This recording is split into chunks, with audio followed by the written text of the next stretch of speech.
Hello everyone, class 11th RBSC and CBSE student. Dear student, chapter number 14 वे आँखें, ठीक है, सुमित्रा नंदन पंत द्वारा रचित कविता। इसमें पूर्व में मैंने आपको 2 पद समझा दिए थे। तो क्या बता रहे हैं इस पद में सुमित्रा नंदन पंत जी? स्वतंत्रता से पूर्व किसानों की दुर्दशा का चित्रण कवि ने अपनी इस कविता में किया है, ठीक है। और उनकी आँखें, किसकी आँखें? किसानों की आँखों में सदा दुख और दीनता से भरी रहती हैं। कभी वह स्वाधीन था, परंतु आज उसे अपनी ज़मीन से बेदखल कर दिया गया है, ठीक है। महाजन ने किस तरीके से क्रूरतापूर्वक व्यवहार करके उससे उसके पुत्र को भी मरवा डाला तथा उनसे किस तरीके से उनके घर बिकवा डाले, खेत तक उनके नीलाम करा दिए, उनके बछड़ों को भी नीलाम करवा दिया गया, उन पर अनेक अत्याचार किए गए। उसकी पत्नी बिना दवा दारू के मर गई, दूध मुही बेटी दूध के अभाव में चली गई। ये सारी समस्याओं का, किसानों की इन सब वेदना का, इन सब पीड़ाओं का वर्णन सुमित्रा नंदन पंत ने वे आँखों में किया था, ठीक है। 2 पद मैंने आपको समझाए, उसमें यही बताया कि पहले पद में कि किसान की आँखों में कवि को कैसी लगती है? भयंकर गुफा के समान, ठीक है। जैसे गुफा में झांकते ही भय लगने लगता है, उसी प्रकार किसान की शून्य आँखें देखने से भय लगता है, क्योंकि उन धसी हुई आँखों में क्या दिखाई देता है? निराशा, वेदना, शोषण, पीड़ा, ठीक है। और दूसरे पद में मैंने आपको ये बताया कि किस तरीके से किसान जो है, किसान खुशहाल था जब उसके पास उसके खेत थे, घर था, उसका परिवार था। भारतीय किसान भी कभी स्वाधीन था, अर्थात कभी वो स्वतंत्र था, आज़ाद था और स्वाधीन था, तो वो उसमें भी एक स्वावलंबी था, अर्थात उसके अंदर भी कॉन्फिडेंस था। उसके पास अपने कहने को कुछ खेत थे, उसकी आंखों में स्वाभिमान भरा हुआ था, ठीक है। तब समाज में उसकी मान मर्यादा थी, उसकी प्रतिष्ठा थी। और अब तो, परंतु आज उसका स्वाभिमान उसे छोड़कर ऐसे विलीन हो गया जैसे कोई रेतीला किनारा, जैसे कोई रेत का किनारा टूटकर नदी के प्रवाह में बह जाता है, ठीक है। जैसे कोई रेतीला किनारा टूटकर नदी के प्रवाह में बह जाता है, अर्थात आज उसका जीवन बिल्कुल ही स्वाभिमान शून्य बनकर रह गया। किसका जीवन? किसान का जीवन। कौन बता रहा है ये? कवि सुमित्रा नंदन पंत। तो यहाँ तक बेटा मैंने आपको पूर्व क्लास में ये 2 पद समझा दिए थे। वह स्वाधीन किसान रहा, अभिमान भरा आँखों में इसका, छोड़ उसे मझधार आज संसार कगार सदृश्य वह खिसका, ठीक है। यहाँ तक पढ़ लिया था। नेक्स्ट 3rd पद है, लहराते वे खेत द्रगों में हुआ बेदखल वह अब जिनसे हंसती थी उसके जीवन की हरियाली जिनके त्रन त्रन से। इसमें कवि ने क्या बताया था कि भारतीय किसान जो है, ठीक है, उनकी आँखों में, भारतीय जो किसान है, कवि कह रहा है उस किसान की आँखों में आज भी वो खेत लहराते झूम उठते हैं, ठीक है, जिनसे आज उसे वंचित कर दिया गया, जिनसे आज ये सूदखोर सेठों ने, महाजनों ने, जमींदारों ने जिन गरीब किसानों से उनके खेत ले लिए, उनकी सारी खेती को हथिया लिया, उन खेतों का एक तिनका भी उसे इतना प्यारा था कि उसे देखकर किसान के जीवन में मानो हरियाली छा जाती थी। अर्थात उस खेत का एक एक तिनका भी किसान को बहुत ही प्यारा था, उसका मन प्रसन्न हो उठता था। दुर्भाग्य से आज उसे उन्हीं खेतों के अंधकार से वंचित कर दिया गया है। इस कारण उसके जीवन की प्रसन्नता नष्ट हो गई है, ठीक है। लहराते वे खेत द्रगों में, कवि क्या कह रहा है, लहराते वो खेत द्रगों में हुआ भेद खल वह अब जिनसे, हंसती थी उनके जीवन की हरियाली जिनके त्रन त्रन से। उस किसान की आंखों में आज भी वे लहराते खेत झूम उठते हैं, लहराते वे खेत द्रगों में आज भी किसानों की आंखों में वो लहराते हुए खेत झूम उठते हैं जिनसे उसे वंचित कर दिया गया। किसने वंचित कर दिया गया? सूदखोरों ने, सूदखोर सेठों ने थोड़े से ऋण के बदले, ठीक है, थोड़े से ऋण के बदले उसकी सारी खेती को हथिया लिया। उन खेतों का एक एक तिनका उसे इतना प्यारा था, उसे देखकर किसान के जीवन में मानो हरियाली छा जाती थी, ठीक है, उसका मन प्रसन्न हो उठता था। दुर्भाग्य से उसे आज, कवि क्या कह रहा है, दुर्भाग्य से उसे आज उन्हीं खेतों के अधिकार से वंचित कर दिया गया। इस कारण उसके जीवन की प्रसन्नता नष्ट हो गई कि कैसे वो पहले खुश होता था अपने खेत खलिहानों को देखकर, ठीक है, लेकिन आज उसकी स्थिति जो है वो बहुत ज़्यादा दयनीय हो गई है। आज किसान की आंखों में दीनता, करुणा, दुख और निराशा ही नज़र आती है। नेक्स्ट देखिए, आंखों ही में घूमा करता वह उसकी आंखों का तारा, कारकुनों की लाठी से जो गया जवानी में मारा। देखिए हार्डवर्ड देखिए, आंखों का तारा, आंखों का तारा क्या है? मुहावरा। आंखों का तारा मन को बहुत प्यारा, ठीक है, क्या हो गया? आंखों का तारा।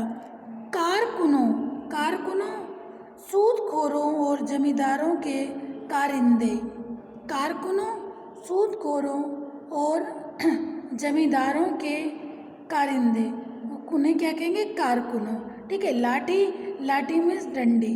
जवानी, जवानी की अवस्था। आंखों ही में घूमा करता। देखिए कवि के प्रसंग क्या है, महाजनों ने किसानों को ऋण वापस न कर पाने के कारण, ठीक है, महाजनों ने किसानों को ऋण वापस न कर पाने के कारण खूब प्रताड़ित किया, ठीक है, यहाँ तक कि उसके प्रिय पुत्र को भी मार डाला। ऐसे पीड़ित किसान का चित्रण करता हुआ कवि कह रहा है कि किस तरीके से महाजनों ने किसानों के पुत्र तक को भी मार डाला।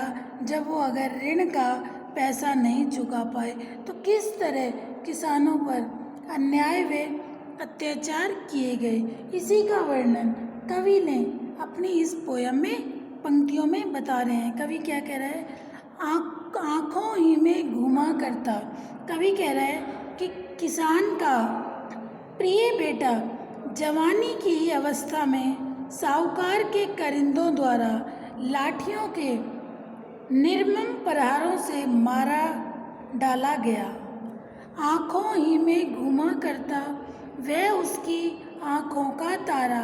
लास्ट लाइन से देखिए, गया जवानी ही में मारा कारकुनों की लाठी से जो। कवि कह रहा है कि किसान का जवान बेटा साहूकारों के करिंदों द्वारा लाठियों के निर्मम प्रहारों से मारा डाला गया, ठीक है। अपने प्रिय बेटे की वह क्रूर हत्या आज तक भी उसकी आंखों के सामने प्रत्यक्ष होकर नाचने लगती है।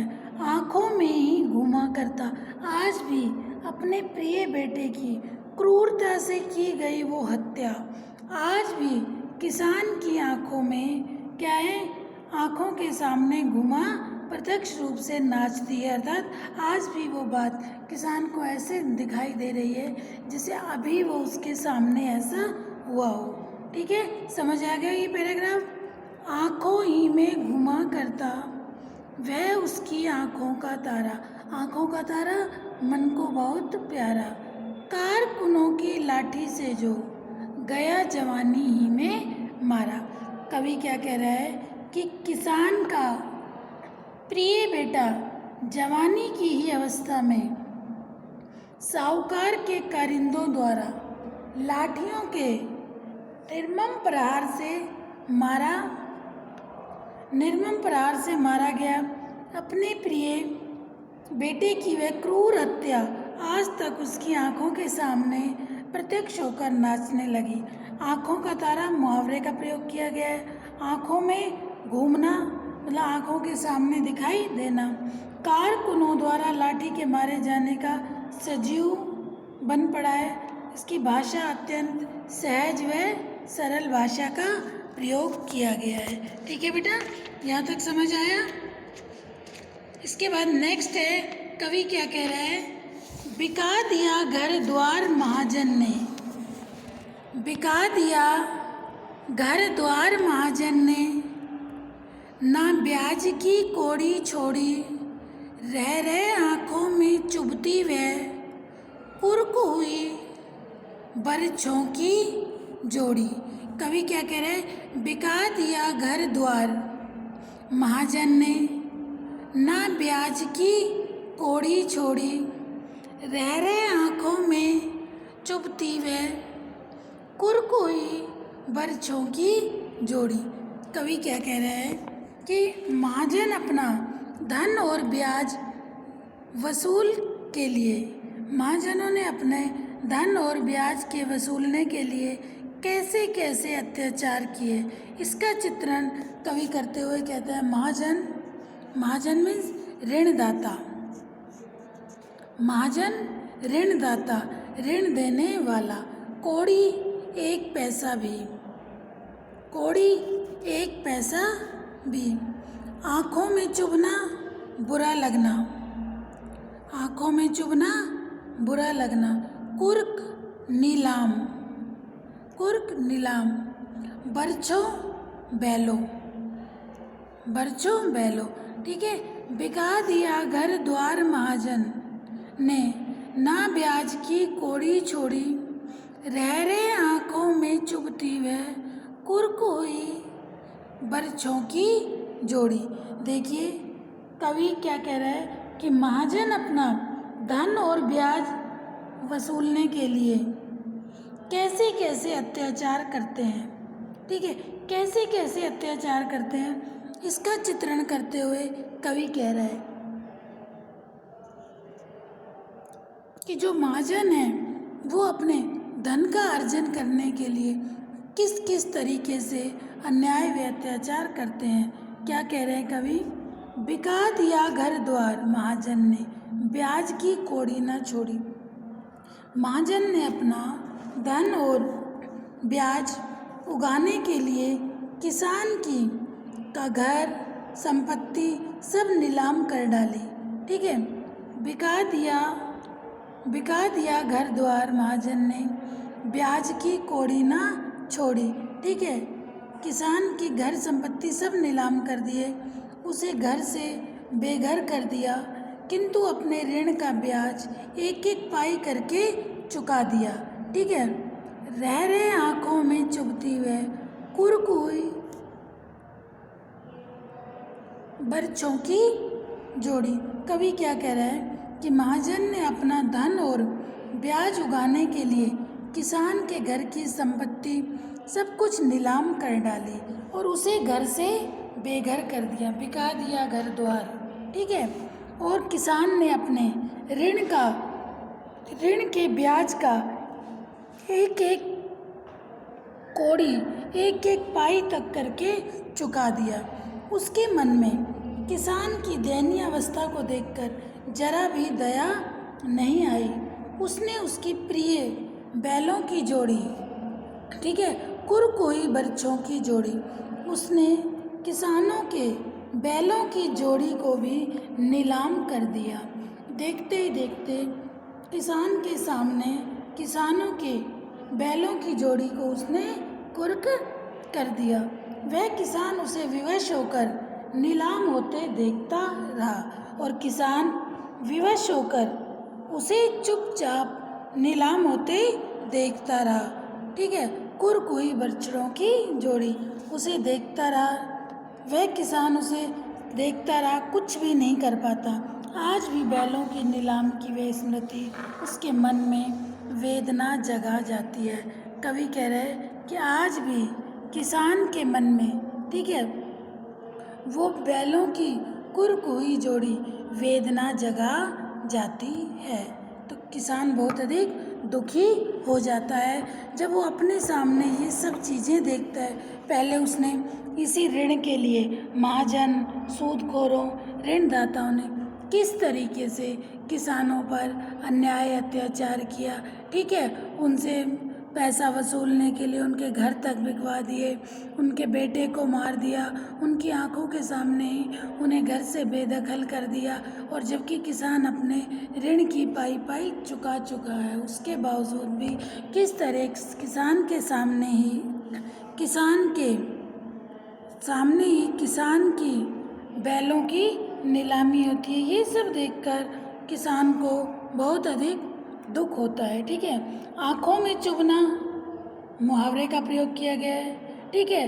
घर द्वार महाजन मेना की कोड़ी छोड़ी अनुप्रास अलंकार का प्रयोग किया गया। बरछो शब्द से ग्रामीण परिवेश साकार हो रहा है। बरछो शब्द ग्रामीण भाषा का शब्द है, तो ग्रामीण परिवेश साकार हो रही है, हम विशेष में लिख सकते हैं, ठीक है बेटा। नेक्स्ट है, बिना दवा उजरी उसके सिवा किसे कब, पास दुहाने आने देती। उजरी उसके सिवा किसे कब, पास दुहाने आने देती। आँखों में नाचा करती, उजड़ गई जो सुख की खेती। देखिए, उजरी सफ़ेद, ठीक है। सिवा बिना, दुहाने दूध दोहने के लिए,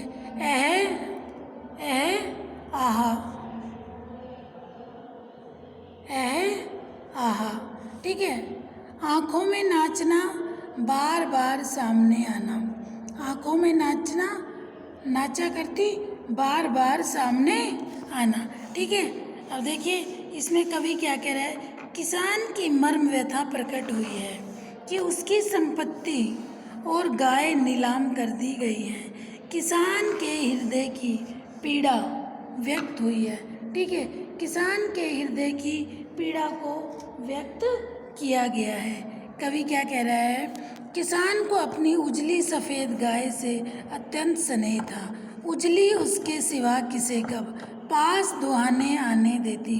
कवि कह रहा है कि किसान को अपनी उजली सफ़ेद गाय से अत्यंत स्नेह था, अर्थात किसान को अपनी सफ़ेद गाय से बहुत ज़्यादा प्यार था, ठीक है। गाय भी उससे बहुत ज़्यादा स्नेह रखती थी, ठीक है। उजरी उसके सिवा किसे कब, अतः गाय उसके सिवा अन्य किसी को अपने पास दूध दोहने के लिए नहीं आने देती थी, पास दुहाने आने देती। तत् वो गाय किसान के अलावा किसी को भी अपने पास दूध दोहने के लिए नहीं आने देती। आँखों में नाचा करती। कवि कह रहा है कि उसकी आँखों के सामने आज भी गाय का स्नेह, मीन्स आहा, आँखों में नाचना, आँखों के सामने। कवि कह रहा है कि आज भी उसकी आँखों के सामने, ठीक है, आँखों में नाचा करती। आज भी, मीन्स आहा, आँखों में नाचना आज भी उसकी आँखों के सामने। क्या कवि कह रहा है कि गाय का स्नेह, गाय का प्यार उमड़ पड़ता है। हाय बेचारी किसान का सुखमय संसार, उजड़ गई जो सुख की खेती। हाय किसान का सुखमय संसार आज उजड़ गया, परंतु उसे उसकी याद बरबस आती रहती है। कवि क्या कह रहा है, किसान का सुखमय संसार उजड़ गया, लेकिन आज भी किसान को उसकी याद आती रहती है। किसकी, अपनी गाय की, जिन गायों को नीलाम कर दिया गया था, जिन बछड़ों को नीलाम कर दिया गया था।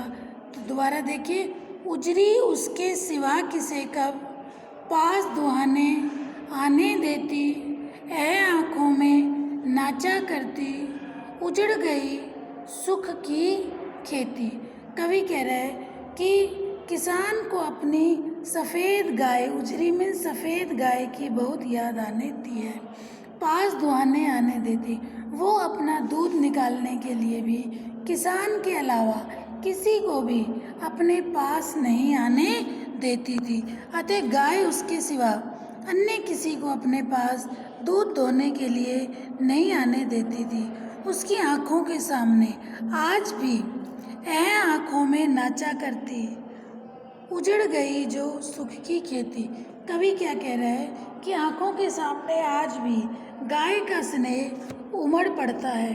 हाय बेचारी किसान का सुखमय संसार आज उजड़ गया, ठीक है, परंतु उसे उसकी याद बरबस आती रहती है। किसकी याद? किसान की याद। किसे? गाय की याद किसे आ रही है? किसान को, ठीक है। प्रश्न शैली में का प्रयोग किया गया है। आँखों में नाचना मुहावरे का प्रयोग है। अनुप्रास अलंकार का प्रयोग किया गया है, ठीक है बेटा। समझ आ गया आपको कि कवि ने इसमें किसान की किस तरीके की वेदनाओं के बारे में बताया है कि किसान को कितनी वेदना, कितनी पीड़ा, कितनी निराशा, कितनी हताशा सहन करनी पड़ी, कितना दुखी हुआ वो किसान। इसी के बारे में पंत जी ने अपनी इस कविता में हमें बताया है, ठीक है बेटा। आज हम इतना ही करेंगे। कोई डाउट हो तो अपना डाउट ज़रूर क्लियर करना। डेली का वर्क आप डेली करो बेटा, ठीक है, जिससे आप लोगों पर बर्डन ना आए, ठीक है।